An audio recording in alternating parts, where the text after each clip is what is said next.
Praise the lord. ದೇವರ ಪರಿಶುದ್ಧವಾದ ನಾಮಕ್ಕೆ ಸ್ತೋತ್ರವಾಗಲಿ. ಪ್ರತಿದಿನ ದೇವರ ಸ್ವರವನ್ನು ಕೇಳುವಂತಹ ಪ್ರೀತಿಯುಳ್ಳ ಎಲ್ಲ ದೇವರ ಮಕ್ಕಳೇ, ಈ ದಿನದ ದೇವರ ವಾಕ್ಯ ಮತ್ತಾಯನು ಬರೆದ ಸುವಾರ್ತೆ 8ನೇ ಅಧ್ಯಾಯ 13ನೇ ವಚನ.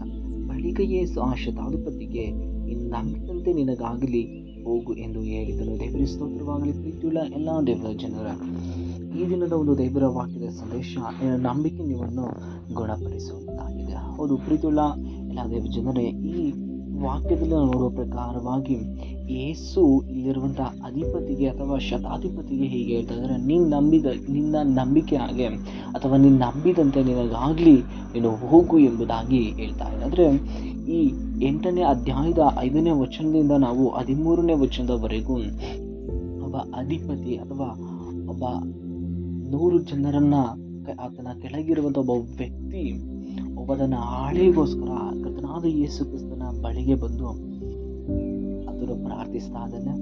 ಅಥವಾ ಕೇಳಿಕೊಳ್ಳುವುದರ ಕುರಿತಾಗಿ ನಾವು ನೋಡ್ತಾ ಇದ್ದೀವಿ. ಯಾರು ಈ ಅಧಿಪತಿ, ಈ ವ್ಯಕ್ತಿ ಯಾರು ಎಂಬುದಾಗಿ ನೋಡುವಾಗ, ಯೇಸು ಒಂದು ದಿನ ಕಪೆರ್ನೌಮ್ ಎಂಬ ಊರಿಗೆ ಅಲ್ಲಿ ಆತನು ಬರುವಾಗ ಅಲ್ಲಿರುವಂಥ ವ್ಯಕ್ತಿ ರೋಮ್ ಸಾಮ್ರಾಜ್ಯದ ಒಂದು ಸೈನ್ಯವನ್ನ 100 ಜನರ ಅಧಿಪತಿ ಆಗಿರುವಂಥ ಇಲ್ಲಿ ವ್ಯಕ್ತಿ ಹೀಗೆ ಹೇಳ್ತಾ ಇದ್ದಾನೆ, ನನ್ನ ಆಳಿಗೆ ಪಾರ್ಶ್ವವಾಯು ರೋಗದಿಂದ ಆತನು ಬಳಲ್ತಾ ಇದ್ದಾನೆ. ಅನೇಕ ವರ್ಷಗಳಿಂದ ಆತನು ಈ ಪಾರ್ಶ್ವವಾಯು ರೋಗದಿಂದ ಆತನು ಜೀವಿಸ್ತಾ ಇದ್ದಾನೆ ಎಂಬುದಾಗಿ ಯೇಸು ಸ್ವಾಮಿಯ ಬಳಿಗೆ ಆತನು ಹೋಗ್ತಾ ಇದ್ದಾನೆ. ಅದರ 5 ಮತ್ತು 6ನೇ ವಚನದಲ್ಲಿ, ಆತನು ಕಪೆರ್ನೌಮಿಗೆ ಬಂದಾಗ ದಂಡಿನ ಶತಾಧಿಪತಿಯು ಆತನ ಬಳಿಗೆ ಬಂದು, ಪ್ರಭುವೇ, ನನ್ನ ಆಳು ಪಾರ್ಶ್ವವಾಯುವಿನಿಂದ ಬಹಳ ಕಷ್ಟಪಡುತ್ತಾ ಮನೆಯಲ್ಲಿ ಬಿದ್ದಿದ್ದಾನೆ ಎಂದು ಕೇಳಿಕೊಂಡನು. ಆತನು ಅವನಿಗೆ, ನಾನು ಬಂದು ಅವನನ್ನು ವಾಸಿ ಮಾಡುತ್ತೇನೆ ಎಂದು ಹೇಳಿದ್ದಕ್ಕೆ ಆ ಶತಾಧಿಪತಿಯು, ಪ್ರಭುವೇ, ನೀನು ನನ್ನ ಬನ್ನಿಗೆ ಬರತಕ್ಕಷ್ಟು ಯೋಗ್ಯತೆ ನನ್ನಲ್ಲಿಲ್ಲ, ನೀನು ಒಂದು ಮಾತು ಹೇಳಿದರೆ ಸಾಕು. ದೇವರ ಸ್ತೋತ್ರವಾಗಲಿ. ಪ್ರೀತಿಯುಳ್ಳ ದೇವರ ಮಕ್ಕಳೇ, ಈ ಅಧಿಪತಿಯಲ್ಲಿರುವಂಥ ಒಂದು ಶ್ರೇಷ್ಠವಾದ ನಂಬಿಕೆ ಎಂಥದ್ದಾಗಿದೆ ಎಂಬುದಾಗಿ ನಾವು ಗಮನಿಸುವಾಗ ನೋಡ್ರಿ, ತನ್ನ ಆಳಿಗೋಸ್ಕರ ತನಗಾಗಿಯೂ ಅಲ್ಲ, ತನ್ನ ಹೆಂಡತಿಗಾಗಿಯೂ ಅಲ್ಲ, ತನ್ನ ಮಗನಿಗೂ ಅಥವಾ ಮಗಳಿಗೂ ಅಲ್ಲ, ಅಥವಾ ತನ್ನ ಕುಟುಂಬದವರಿಗೆ ಅಲ್ಲ, ಅನಾರೋಗ್ಯದಿಂದ ಇದ್ದಾರೆ ಎಂಬುದಾಗಿ ಆತನು ಯೇಸು ಸ್ವಾಮಿ ಹತ್ರ ಹೋಗಿ ದಾಹದಿಂದ, ಯೇಸು ಸ್ವಾಮಿಯಿಂದ ಇದು ರೋಗ ಗುಣವಾಗ್ತದೆ ಎಂಬುದಾಗಿ ತಿಳಿದಂಥ ಈ ವ್ಯಕ್ತಿ ತನ್ನ ಕುಟುಂಬದವರಿಗಾಗಿ ತಾನು ಹೋಗಿ ಕೇಳ್ತಾ ಇಲ್ಲ, ಬದಲಾಗಿ ಅವನ ಕೆಳಗಡೆ ಒಂದು ಸೇವೆಯನ್ನು ಸಲ್ಲಿಸ್ತಾ ಇರುವಂಥ ಅವನ ಆಳಿಗೆ ಯೇಸು ಸ್ವಾಮಿ ಹತ್ರ ಹೋಗಿ ಹೇಳ್ತಾ ಇದ್ದಾನೆ, ನನ್ನ ಸೇವಕನೊಬ್ಬ ಪಾರ್ಶ್ವವಾಯುವಿನ ರೋಗದಿಂದ ಬಳಲ್ತಾ ಇದ್ದಾನೆ ಸ್ವಾಮಿ, ಅವನ ಮನೆಯಲ್ಲಿದ್ದು ನರಳಾಡ್ತಾ ಇದ್ದಾನೆ, ಅದನ್ನು ಗೋಳಾಡ್ತಾ ಇದ್ದಾನೆ, ಕಣ್ಣೀರಿಡ್ತಾ ಇದ್ದಾನೆ ಎಂಬುದಾಗಿ ಹೇಳುವಾಗ ಯೇಸು ಸ್ವಾಮಿ ಒಂದು ಮಾತನ್ನು ಹೇಳ್ತಾನೆ, ಸರಿ, ನಾನು ಅವನ ಬಳಿಗೆ ಬಂದು ನಾನು ಗುಣಪಡಿಸ್ತೇನೆ ಅಥವಾ ಅವನಿಗೋಸ್ಕರ ಪ್ರಾರ್ಥಿಸ್ತೇನೆ ಎಂಬುದಾಗಿ ಹೇಳುವಾಗ ನೋಡ್ರಿ, ಯೇಸು ಸ್ವಾಮಿ ಒಂದು ಸ್ವಭಾವವನ್ನು ನಾವು ಇಲ್ಲಿ ಗಮನಿಸಬೇಕಾಗ್ತದೆ. ಆತನು ಎಲ್ಲಿಗೆ ಬೇಕಾದರೂ, ಯಾವ ಸಮಯಕ್ಕಾದರೂ, ಎಷ್ಟು ನಿಮಿಷವಾದರೂ ಆತನೊಂದು ಬಯಕೆ ಇದೆ, ಆತನೊಂದು ಆಸೆ ಇದೆ. ಆತ ವ್ಯಕ್ತಿ ಯಾರೇ ಆಗಿರಲಿ, ಅವನ ಹತ್ರ ಹೋಗಿ ನಾನು ಪ್ರಾರ್ಥಿಸಬೇಕು, ಅವನನ್ನು ಗುಣಪಡಿಸಬೇಕೆಂಬ ದಾಹನೂ ಕೂಡ ಯೇಸು ಸ್ವಾಮಿಯಲ್ಲಿ ಇರುವುದನ್ನು ನಾವು ಗಮನಿಸ್ತೇವೆ. ಆದರೆ ಇಲ್ಲಿ ಮುಖ್ಯವಾದ ಒಂದು ವಿಷಯ, ಈ ಅಧಿಪತಿ ತನ್ನ ಆಳಿಗೋಸ್ಕರ ಕೇಳುವಾಗ, ಸರಿ, ನಾನು ಬರ್ತೇನೆ, ನೀನು ನಡಿ ಎಂಬುದಾಗಿ, ಅಥವಾ ನಾನು ಕರ್ಕೊಂಡು ಹೋಗಿ ಎಂಬುದಾಗಿ ಯೇಸು ಸ್ವಾಮಿ ಅಲ್ಲಿರುವಂಥ ಅಧಿಪತಿಗೆ ಹೇಳುವಾಗ, ಆ ಅಧಿಪತಿ ಹೇಳ್ತಿದ್ದಾನೆ, ಯೇಸುವೆ, ನೀನು ನನ್ನ ಮನೆಗೆ ಬರುವಷ್ಟು ಯೋಗ್ಯತೆ ನನಗಿಲ್ಲ.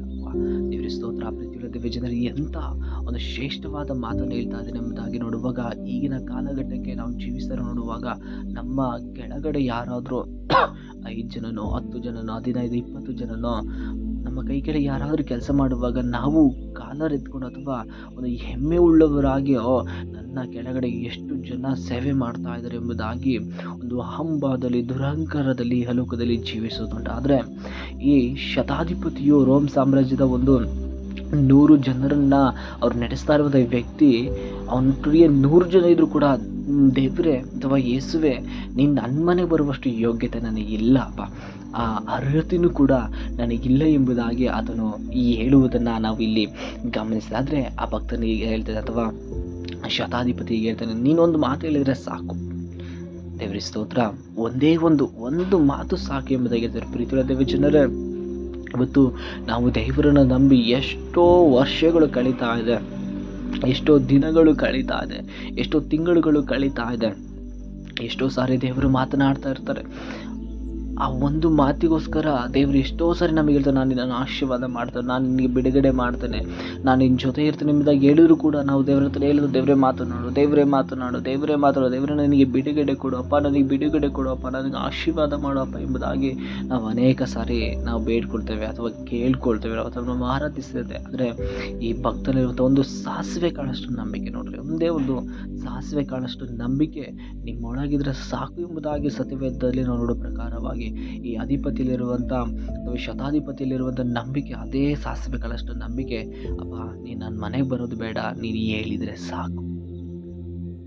ದೇವರ ಸ್ತೋತ್ರವಾಗಲಿ. ಪ್ರೀತಿಯುಳ್ಳ ದೇವರ ಜನರೇ, ಇಂಥ ನಂಬಿಕೆ ದೇವರು ಹೀಗೆ ಹೇಳ್ತಾರೆ, ಇಂಥ ನಂಬಿಕೆ ನಾನು ಇಸ್ರಾಯೇಲರಲ್ಲೂ ಕೂಡ ನಾನು ಕಾಣ್ತಾ ಇಲ್ಲ ಎಂಬುದಾಗಿ ದೇವರು ತನ್ನ ಹಿಂದೆ ಬರ್ತಾ ಇದ್ದಂಥ ಒಬ್ಬ ಶಿಷ್ಯನಿಗಾಗಿರ್ಬೋದು ಅಥವಾ ತನ್ನ ಹಿಂದೆ ಬರ್ತಾ ಇರೋದು ಯಾವುದೋ ಒಬ್ಬ ವ್ಯಕ್ತಿ ಆಗಿರ್ಬೋದು ಹೇಳ್ತಾ ಇದ್ದಾರೆ, ಇದರ ನಂಬಿಕೆ ನಾನು ಇಸ್ರಾಯೇಲರಲ್ಲೂ ಕೂಡ ನಾನು ಕಾಣ್ತಾ ಇಲ್ಲ ಎಂಬುದಾಗಿ. ಪ್ರೀತಿಯುಳ್ಳ ದೇವರ ಜನರೇ ನೋಡ್ರಿ, ಇಸ್ರಾಯೇಲರು ನಾನು ಕಾಣ್ತಾ ಇಲ್ಲ ಎಂಬುದಾಗಿ ಹೇಳುವಾಗ ಇನ್ನು ಎಂಥ ನಂಬಿಕೆ ರೋಮ್ ಸಾಮ್ರಾಜ್ಯದಲ್ಲಿದ್ದಂಥ ಅಧಿಪತಿಗೆ ಆಗಿತ್ತು. ಅದಕ್ಕೆ ದೇವರು ಹೇಳ್ತಾ ಇದ್ದಾರೆ, ಒಂದು ಕೆಳಗಿನ ವಚನದಲ್ಲಿ ನಾವು ನೋಡುವಾಗ 13ನೇ ವಚನದಲ್ಲಿ ಪ್ರಾರಂಭದಲ್ಲಿ ಓದಿದ ಪ್ರಕಾರವಾಗಿ, ಬಳಿಕ ಯೇಸು ಆ ಶತಾಧಿಪತಿಗೆ ನಂಬಿದಂತೆ ನಿನಗಾಗಲಿ ಹೋಗು ಎಂದು ಹೇಳಿದನು. ಅದೇ ಗಳಿಗೆಯಲ್ಲಿ ಅವನ ಆಳೆಗೆ ಗುಣವಾಯಿತು. ದೇವರ ಸ್ತೋತ್ರವಾಗಲಿ. ದೇವ ಜನರೇ, ಅವನ ನಂಬಿಕೆ ಯೇಸು ನನ್ನ ಬಳಿ ಬರಬೇಕೆಂಬುದಾಗಿ ಅಲ್ಲ, ಅವನ ನಂಬಿಕೆ ಯೇಸುವನ್ನು ನನ್ನ ಮನೆಗೆ ಕರ್ಕೊಂಡು ತರಬೇಕೆಂಬುದಾಗಿಲ್ಲ, ಅಥವಾ ಅವನ ನಂಬಿಕೆ ಅಲ್ಲಿ ಅನಾರೋಗ್ಯದಿಂದ ಬಳಲ್ತಾ ಇರುವಂಥ ವ್ಯಕ್ತಿ ಹತ್ತಿರಗೆ ಕರ್ಕೊಂಡು ಹೋಗ್ಬೇಕೆಂಬ ನಂಬಿಕೆ ಅವನಲ್ಲಿ ಇಲ್ಲ. ಬದಲಾಗಿ ಯೇಸು ಎಲ್ಲೋ ಇದ್ದಾರೆ, ಯೇಸು ಸ್ವಾಮಿ ಯಾವುದೋ ಜಾಗದಲ್ಲಿ ಇದ್ದಾರೆ, ಯೇಸು ಸ್ವಾಮಿ ಎಷ್ಟು ದೂರ ಇದ್ದಾರೋ ನಮಗಲ್ಲಿ ಸ್ಪಷ್ಟವಾಗಿ ಅಲ್ಲಿ ತಿಳಿಯಲ್ಪಟ್ಟಿಲ್ಲ. ಆದರೆ ಎಷ್ಟೋ ದೂರದಲ್ಲಿರುವಂಥ ಯೇಸು ಸ್ವಾಮಿ ಹತ್ರಕ್ಕೆ ಬಂದಂಥ ವ್ಯಕ್ತಿ, ಅಪ್ಪ ನೀನು ಇಲ್ಲಿದ್ದು ಹೇಳಿದರೆ ಸಾಕಪ್ಪ, ನೀನು ಅಲ್ಲಿ ಬರೋ ಅವಶ್ಯಕತೆ ಇಲ್ಲ. ಸ್ತೋತ್ರ. ಎಂಥ ನಂಬಿಕೆ. ಪ್ರೀತಿಯುಳ್ಳ ದೇವ ಜನರೇ, ನಾವು ಅನೇಕ ಸಾರಿ ನಾವು ಪ್ರಾರ್ಥನೆ ಮಾಡ್ತೇವೆ, ಗೋಳಾಡ್ತೇವೆ, ಕಣ್ಣೀರಿಡ್ತೇವೆ. ದೇವರೇ, ಈ ಸೇವಕರು ಬಂದಾಗ ನನ್ನೊಟ್ಟಿಗೆ ಮಾತಾಡಪ್ಪ, ಈ ಸೇವಕರು ನನ್ನ ತಲೆ ಮೇಲೆ ಕೈ ಇಟ್ಟು ಪ್ರಾರ್ಥನೆ ಮಾಡಲಿ ಅಲ್ಲ. ಪ್ರೀತಿಯುಳ್ಳ ದೇವ ಜನರೇ, ಯೇಸು ಅಥವಾ ಒಬ್ಬ ಸೇವಕರು ಯಾರೇ ಬರಲಿ, ದೇವರೇ ನೀನು ಅಲ್ಲಿದ್ದ ನನ್ನನ್ನು ಆಶೀರ್ವಾದ ಮಾಡು ಸಾಕು ಎಂಬ ಶ್ರೇಷ್ಠವಾದ ನಂಬಿಕೆ ನನ್ನ ಮತ್ತು ನಿಮ್ಮೊಳಗಿರಬೇಕಾಗಿದೆ. ಆ ನಂಬಿಕೆ ಶತಾಧಿಪತಿ ಒಳಗಿತ್ತು. ಹಾಗಾಗಿ ಸ್ವಾಮಿ ಅಲ್ಲಿ ಹೇಳ್ತಾರೆ, ನೀನು ನಂಬಿದಂತೆ ನಿನಗಾಗಲಿ, ನೀನು ಹೋಗು ಅಷ್ಟೇ ದೇವರು ಹೇಳಿದ. ಅಲ್ಲಿ ಹೇಳಿದ ತಕ್ಷಣವೇ ಅವನ ಆಳಿಯಲ್ಲಿ ಗುಣವಾಗುವುದನ್ನು ನೋಡ್ತಾ ಇದ್ದೇವೆ. ಪ್ರೀತಿಯುಳ್ಳ ದೇವ ಜನರೇ, ನಾವು ಕೂಡ ನಮ್ಮ ಜೀವನದಲ್ಲಿಯೂ ಕೂಡ ನಮಗೆ ಎಷ್ಟೋ ಅನಾರೋಗ್ಯ ಇರಲಿ, ಎಷ್ಟೋ ಸಮಸ್ಯೆ ಇರಲಿ, ಎಷ್ಟೋ ಇಕ್ಕಟ್ಟುಗಳಿರಲಿ, ಎಷ್ಟೋ ಹೋರಾಟಗಳಿರಲಿ, ಅಥವಾ ಯಾವುದೇ ಬಲಹೀನತೆಗಳಿರಲಿ, ಯಾವುದೇ ರೋಗ ನನ್ನೊಳಗೆ ನಿನ್ನೊಳಗೆ ಇರಲಿ, ದೇವರಲ್ಲಿ ಪ್ರಾರ್ಥನೆ ಮಾಡಿ, ದೇವರೇ ನೀನೊಂದೇ ಒಂದು ಮಾತು ಹೇಳಪ್ಪ ಸಾಕು, ನನ್ನ ರೋಗ ಬಿಡುಗಡೆ ಆಗ್ತದೆ, ನನ್ನ ಸಮಸ್ಯೆ ಬಿಡುಗಡೆ ಆಗ್ತದೆ, ನನ್ನ ಅಸ್ವಸ್ಥತೆಯಿಂದ ನಾನು ಬಿಡುಗಡೆ ಹೊಂದಿಲ್ಲ. ಒಂದೇ ಒಂದು ನಂಬಿಕೆ ನಿನಗೆ ಬೇಕು, ನೀನೊಂದು ಮಾತು ಹೇಳಿದರೆ ಸಾಕು ಎಂಬುದಾಗಿ. ಪ್ರೀತಿಯುಳ್ಳ ದೇವರ ಜನರೇ, ಇಂಥ ನಂಬಿಕೆ ಇಲ್ಲಿ ನೀವು ಜೀವಿಸುವಂಥ ಗುಣ, ಇಂಥ ನಂಬಿಕೆಯಲ್ಲಿ ಜೀವಿಸುವಾಗ ನಿಜವಾಗಿಯೂ ನಮ್ಮ ಸಮಸ್ಯೆಗಳು, ನಮ್ಮ ಇಕ್ಕಟ್ಟುಗಳು, ನಮ್ಮ ಹೋರಾಟಗಳಿಂದ ಕರ್ತನಾದ ಯೇಸು ಕ್ರಿಸ್ತನಾತನು ಗುಣಪಡಿಸುವಂತನಾಗಿದ್ದಾನೆ, ಅಥವಾ ಆತನು ಆಶೀರ್ವಾದ ಮಾಡುವಂತನಾಗಿದ್ದಾನೆ. ದೇವರಿಗೆ ಸ್ತೋತ್ರವಿಲ್ಲ. ಆ ನಂಬಿಕೆಯಲ್ಲಿ ನಾವು ಜೀವಿಸೋಣ. ದೇವರ ವಾಕ್ಯದ ಮೂಲಕವಾಗಿ ನಮ್ಮೆಲ್ಲರನ್ನ ಏರಳವಾಗಿ ಆಶೀರ್ವಾದ ಮಾಡಲಿ. ಆಮೇನ್.